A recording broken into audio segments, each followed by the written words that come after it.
G'day, Professor Joseph Drew here. I've recently been doing some work for Walker Council looking at your financial sustainability situation, going back many years and looking at what we're going to do in the future. And part of that conversation is a special rate variation. And in this video, I will outline a very brief summary of where we are and what we need to do and why. If you want the full details, go to the full reports. They'll be available on the council websites, a couple hundred pages of reports and graphs and numbers and maths that you can look at, and you can find out more details there, or come to the community meetings, or come to the drop-in sections, or read your fact sheets. There's lots of options for you. So it's important you understand who's been doing this work for your council. They could have gone to commercial consultants, and we all know how commercial consulting works. You pay some money, you get the report that you asked for at the end. Instead, they decided to go to three of the most eminent professors in the world on local government finances. Myself, I'm the head of the UTS, Australian Centre for Local Government. I'm adjunct professor in Korea, Tokyo in Japan, and in Portugal. There's Professor Masato Miyazaki, a good colleague of mine from Saitama University in Japan and one of the foremost local government scholars over there, and Professor Diego Ferreira, who is one of the leading academics in the analysis of efficiency in the world today at one of the leading universities in Europe. So very independent, very robust. This is the best possible advice your community could get, and that's what we've given you. Now, I like to start with this quote from my most favourite philosopher, Moses Ben Maimonides. And he says, truth is the truth. Whether you all believe it or whether you disbelieve it, it's still going to be the truth. And I'm a mathematician by trade. We call it econometrics. It's the heavy-duty, super complicated maths for economists. And I deal in facts and I deal in numbers, and all these numbers and facts have come from your audited financial statements. I've gone back all the way back to 2013, and they're facts. Whether you like them or not, they will still be facts at the end of today. What we need to do is decide what we're going to do about the facts for the future. So first, we need to understand what we're trying to achieve here. What we're trying to achieve, what the New South Wales State Government insists that we achieve, is financial sustainability. What is financial sustainability? It's the ability to meet our needs now without impinging on the needs of the future generation. It's about not racking up heaps of debts, either explicit debts like bank loans or implicit debts because we haven't done maintenance and bought new equipment that we should have bought, and ladling that onto the next generation. As I often say, think about your personal budget. No one wants to leave their children with a great big whopping debt in their personal budget. You would never even think of doing that. Well, why would we think about doing that with our local government finances? And as it stands at the moment, we are leaving the next generation with huge liabilities in our local government finances, and that's not sustainable, and we need to do something about it. So is Walker Council financially sustainable? Well, the answer is no. On the right-hand side of the screen here, you can see a quote directly from my reports by our three professors. And our firm conclusion is that you're not sustainable. You probably haven't been sustainable for at least a decade, and it requires urgent redress. We just can't kick this can down the road any longer. Now, if you don't want to believe three of the most prominent local government experts in the world, you can look back at TCorp. TCorp, the New South Wales Treasury Corporation, back in 2013, did a financial sustainability analysis of every council, including Walker. What they found in 2013 was that Walker was weak.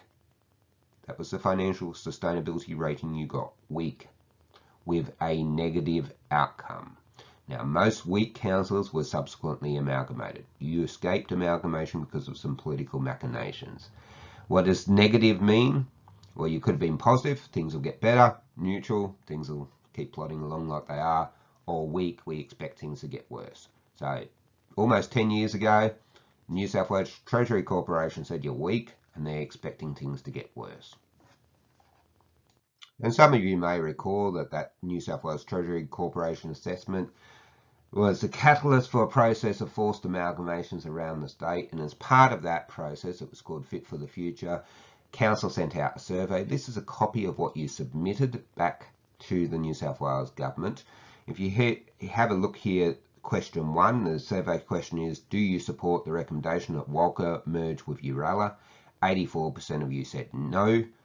I think that was a really good decision.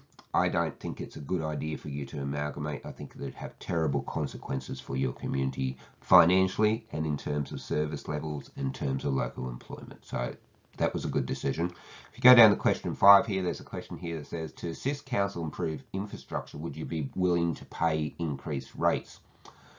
The 43% of you said yes, but that question was worded quite poorly.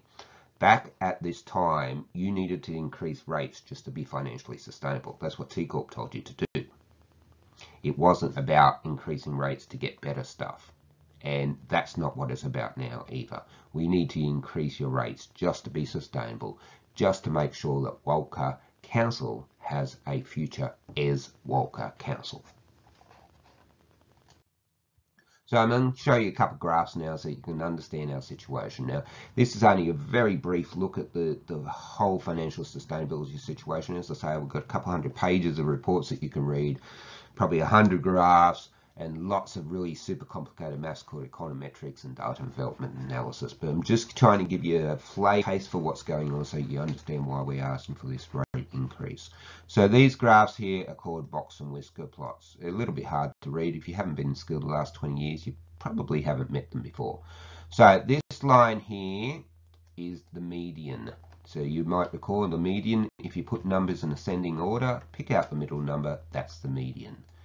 This line across here is the mean, or the average. If you add up all the numbers, divide it by the number of numbers, that's the average. Like a batting average in cricket, yeah? This line here, below this line, lies 25% of the councils. Above this line lies the top 25% of councils. Now, what are we doing here? This is 2019, the yellow one is 2020, green one is 2021.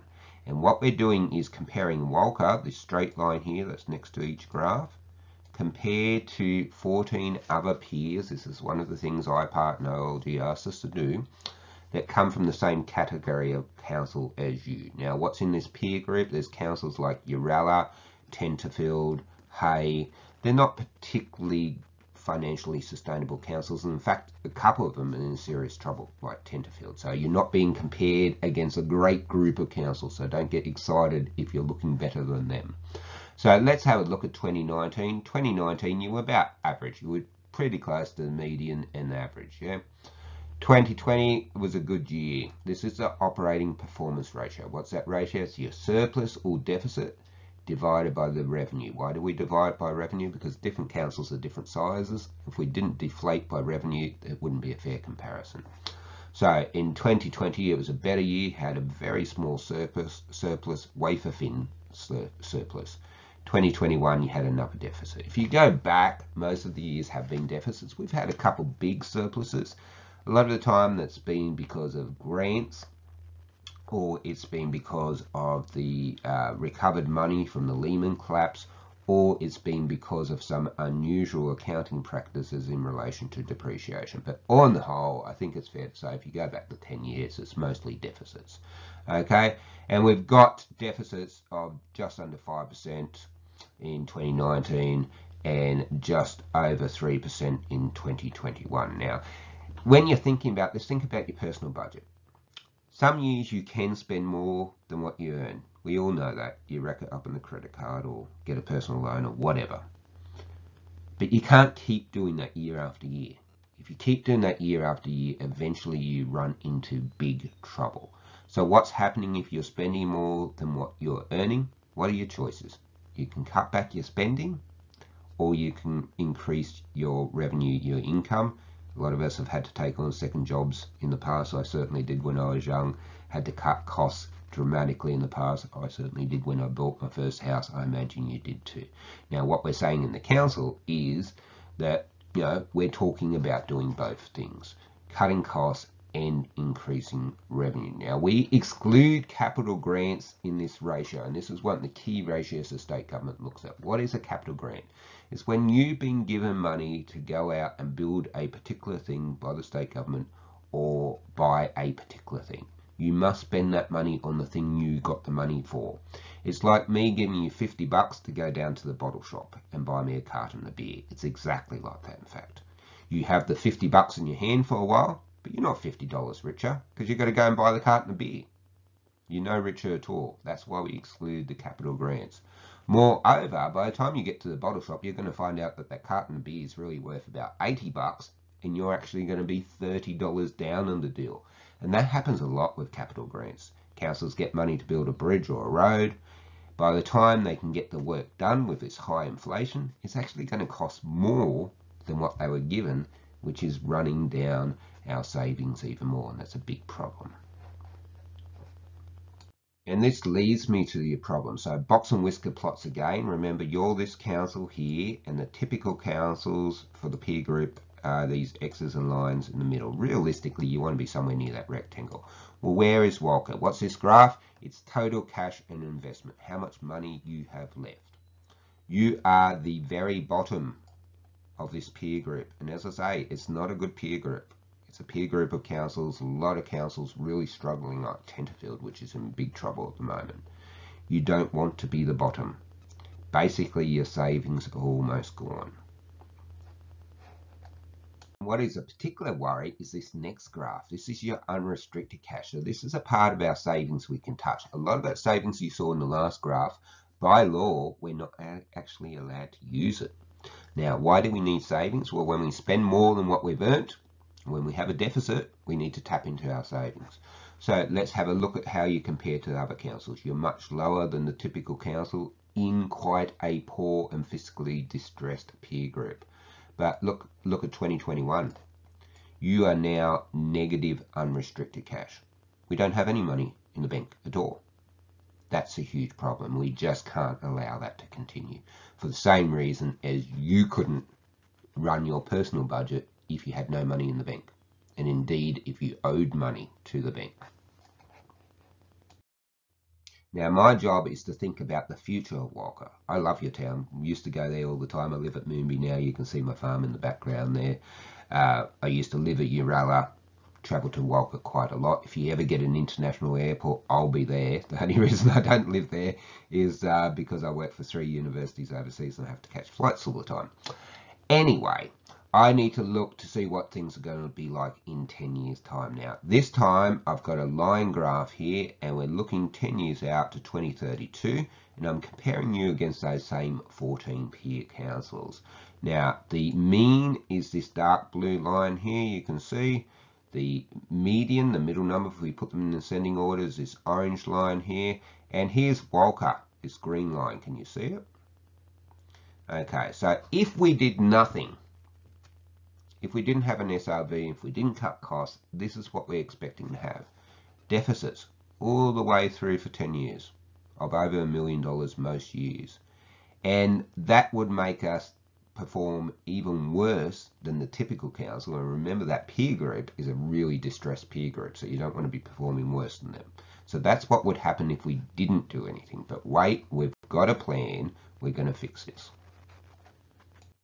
So same graph, same average, same median, but this time we've increased your revenue by the SRV and we've made some other adjustments to the long-term financial plan. You can see now we're planning that by 2025 we're going to have a wafer thin surplus, and then after that we're going to have quite small surpluses. Now these are in thousands of dollars, so we're looking at about $500,000 a year. That might seem a lot to you, but in a multi-million-dollar budget that's not much at all. That's really quite a scary position. We're not asking you for more money we need. We're asking you for the absolute minimum. We must get this absolute minimum to be financially sustainable. We're not giving ourselves any wriggle room at all.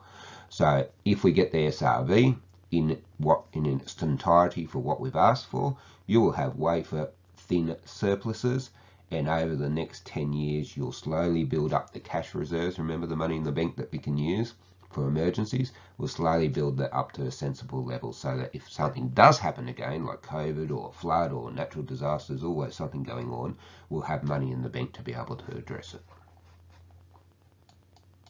Okay, this graph's also important. Same sort of deal. I've got the mean, median, and mode. These are these lines. They're sort of overlapping each other here. And I've got Walker, which is the green line that you can see down the bottom here. So what are we graphing here? This is an efficiency analysis using a really complex mathematical technique called data envelopment analysis. The person that did this for us is Professor Ferreira, he's the leader in the world in this field. Okay, and this time we're not just comparing you to 14 councils, we're comparing you to all 58 rural councils in New South Wales, and we've gone back all the way to 2013. Now, the reason why this graph is important is that some people think that this has only emerged recently. Well, this is the best maths in the world, done by the best professor in the world, and this shows us quite clearly that Walker's been at the bottom of the pile. Most years we're at the bottom.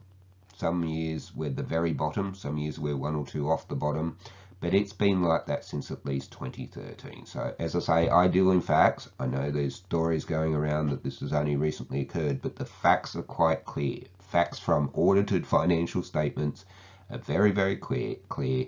Walker has had a big problem since at least 2013. There's no pretending it hasn't. You can't get into this sort of mess overnight. It's just the same as your personal finance. If you end up with a mess, it's a mess that's accrued over many, many years. And this graph's important too. This is staff expenditure per assessment. This time we're just looking at the 14 peer groups. Now, a lot of people will think, well, maybe part of the problem is we've got too many staff. Well, you don't. So you're a very small council, and for small councils, their staff expenditure per assessment is always going to look quite high, because you've got some fixed large costs, doesn't matter how big your council is, whether it's Tamworth where I live or Little Walker where you live, you've got fixed costs, which are your general manager costs and your directors. They're on quite high salaries. That drags the average up, which makes it really hard for you to look good in a comparative sense. Now, back to those box and whisker plots, you can see Walker's pretty typical, a little bit above typical. Now, for the second smallest council in the state, that's an amazing result. When I did these graphs, quite honestly, I expected to find you up here somewhere.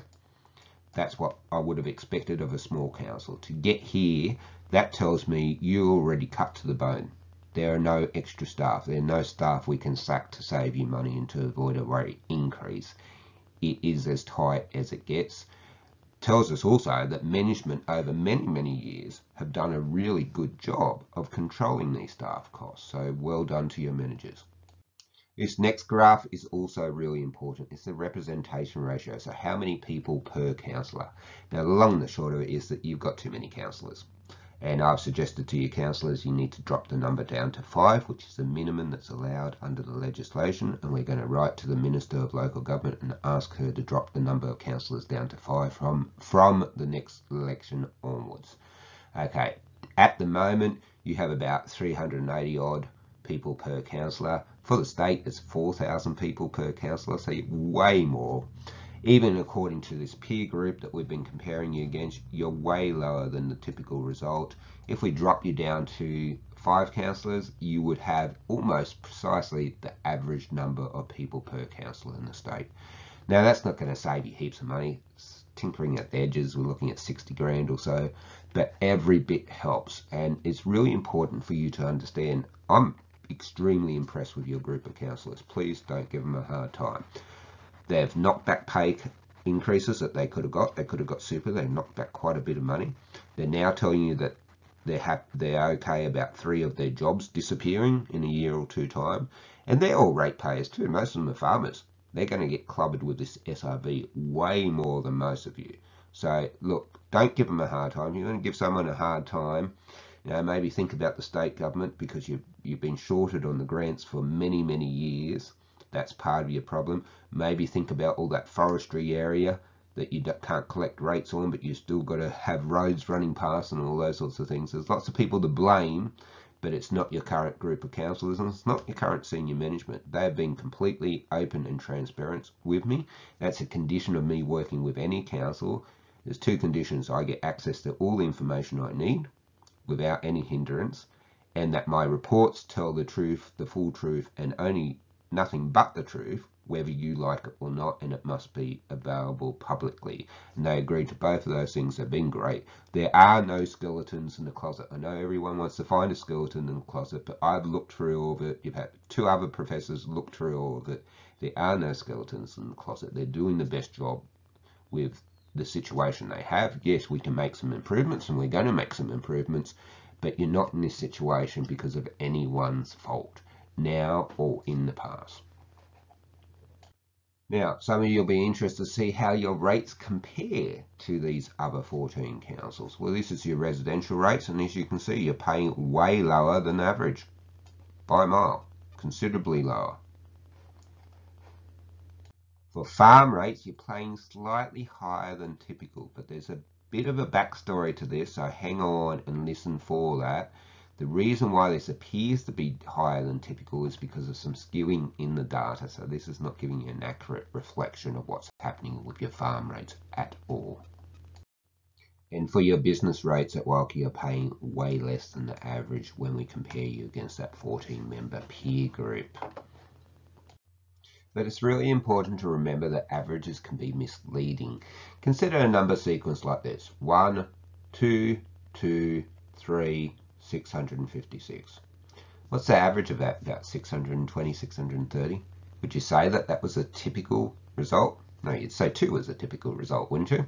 So you can see that a really big number can drag the average up and make things look really strange. Now, in mathematical terms, we call that skewing. If you look at the farm valuations here, you can see most of them around the $1 million mark here.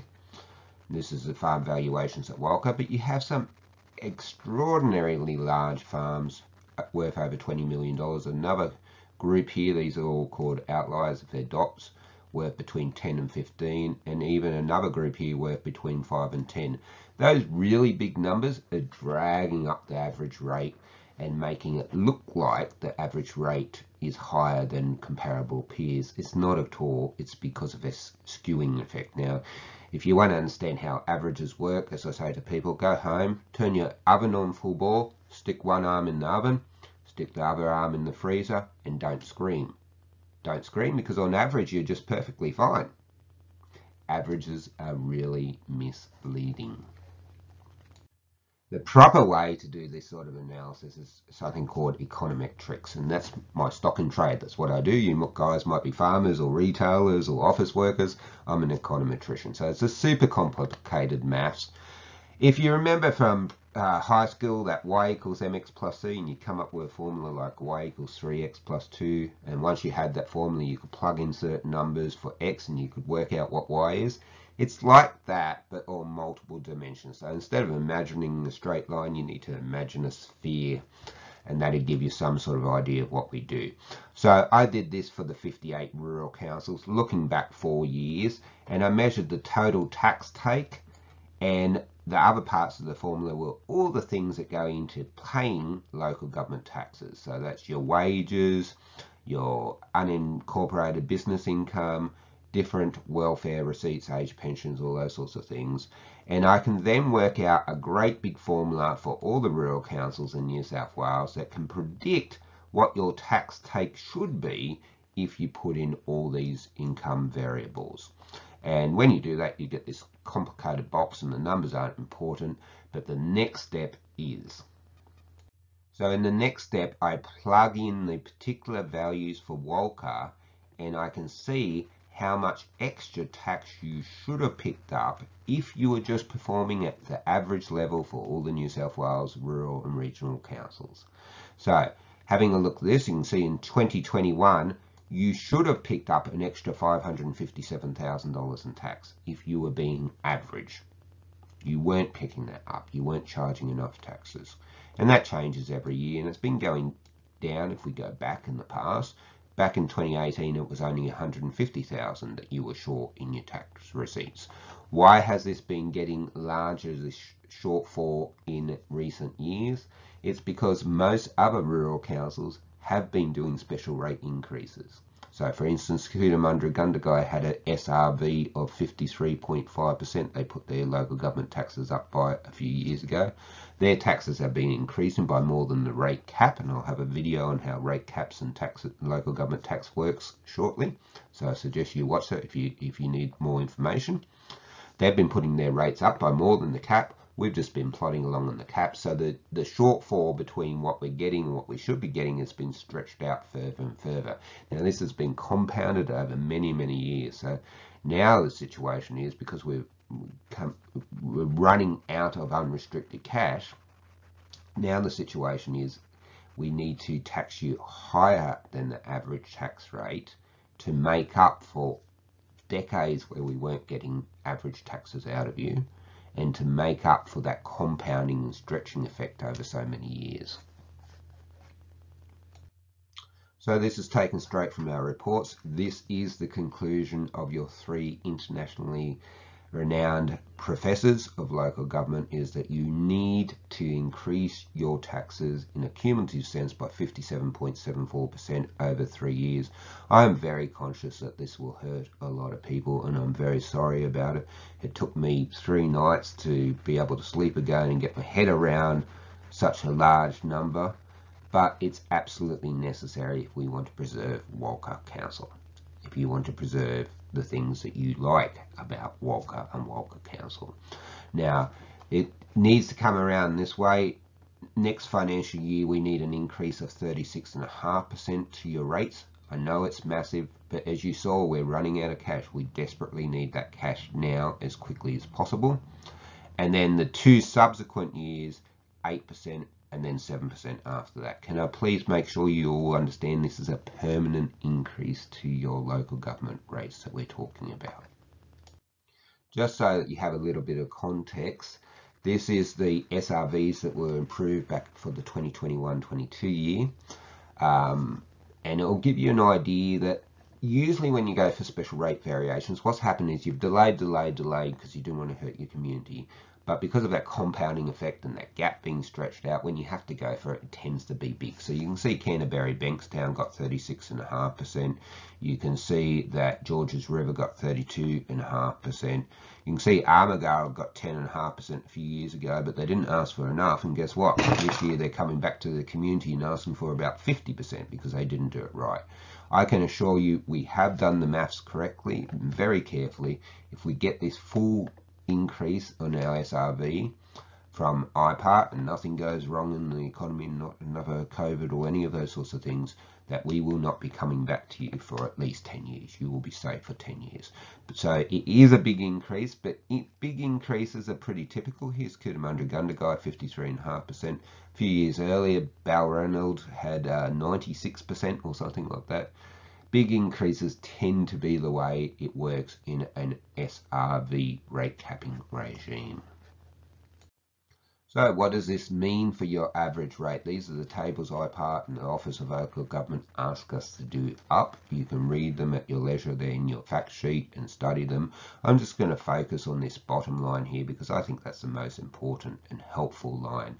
So it talks about what would be the difference if we got our rate increase we're asking for, 36.5%, or if we just got the rate cap that's normally given to us, which we're told to assume is 2.5%. Now, when I've done up these tables, IPART hadn't yet announced the new rate cap. They've actually announced it now. It's not going to be 2.5%, it's going to be 3.7%, which means that this gap here in my table is a smidgen bigger than what it would be in reality. And I'll get some new tables up and update a video for you so you can see it. It's not going to make much difference, but to be perfectly precise, let's do that. I didn't know when IPART would release their new rate cap, hence these tables are smidgen inaccurate. Okay, so in the first year, if you're a residential ratepayer, and your average residential ratepayer, and no one will be average, some will be paying more and some will be paying less, it depends on your value of land, and I'll put up a video about that shortly. But if you were the average ratepayer, residential ratepayer, after the first year, after the 36.5% increase, you'd be paying an extra $178.09 per year. Year 2, you'd be paying an extra $221. Year 3, an extra $262. After that, we just revert back to the normal rate cap. but the cumulative effect means that it keeps snowballing. So year 4 you're paying an extra $268 more than what you are if we had not done the special rate variation. Now, of course, things are much worse for the farmland rates. That's because our system of local government taxes is based on land values. Farms are land-intensive businesses. They're sitting on land that's worth millions of dollars. So, of course, their land tax is going to be much higher. So the increase to them, and as I say, study the full table and the fact sheet at your leisure, but I'm just looking at this bottom row for now. After the first year, it's going to cost them an extra $1,405 per year. After the second year, an extra $1,750 per year if we get the SRV we're asking for in full, which we absolutely need. We're not asking for extra, we're asking for the absolute minimum we must get. In year 3, it will cost you an extra $2,068, and you can read the rest of the table yourself. And similarly, the average business rate works the same. Remember, no one's going to be precisely the average. It depends on your land value. But year 1, you're looking at paying an extra $289. Year 2, an extra $360. By the end of the extra increases, you'll be paying an extra $426 per year. Look, I know it's a lot, but it really is unavoidable. Look, Walker's a beautiful community. As I said, I've always loved your town, and that's the top photo there, and I want you to stay like a beautiful community. I don't want you to have the disagreeable outcomes that happens when financial sustainability falters and wanes. And that's some of the bottom shots from other towns, and you can work out what towns they are for yourself. Look, it is a big tax increase, and I know it's going to hurt, but remember what you're getting for this increase. You're getting to keep Walker the way it is at the moment, the pretty, beautiful little town that we all love. That's what you're paying for, and personally, I think it's worth the extra money. Look, I hope that's helped clarify matters for you. There's lots of ways to get extra information if you want it. Okay, so you can read the full reports. They're all publicly available. There's huge detail in there. And as I say, the econometrics and the data and development analysis is world's best. No other council submits SRVs with that world's best work unless we've done it. You certainly wouldn't have got it from commercial consulting outfits. They can't do that work. So that's worth looking at. The IPART, who run this special rate variation process, have a website. Here's a link to it. Go on their website, you can find out all about the special rate variation process. I have lots and lots of videos on my YouTube site called Professor Joseph Drew. I've got a whole 159 subscribers, so if you get in quick, you could be number 160. But the videos are there, and I talk about a whole heap of things: financial sustainability, inflation, rate caps, ASVs, all sorts of details. So if you want to find more, there's lots more on there. If you are watching the videos and you like them, please like them and please subscribe. And you can make a submission to IPART if you don't agree with our recommendation, or you feel that you should have a higher tax increase, like a couple of people have already said to me already. You could actually write to IPART and tell them that. And I encourage you to write to IPART and tell them what you think. It's nothing we're afraid of. We're being open and transparent. All of us, the council team, myself, the council laws, your senior management, we're only giving you facts. What you do with it is your business. Now, I will be going out and doing these community talks, and I'm happy to talk to anyone afterwards. I'll try to get to some of these listening posts as well. If you've got questions, you can always ask me directly as well. Thank you very much for your time. Goodbye.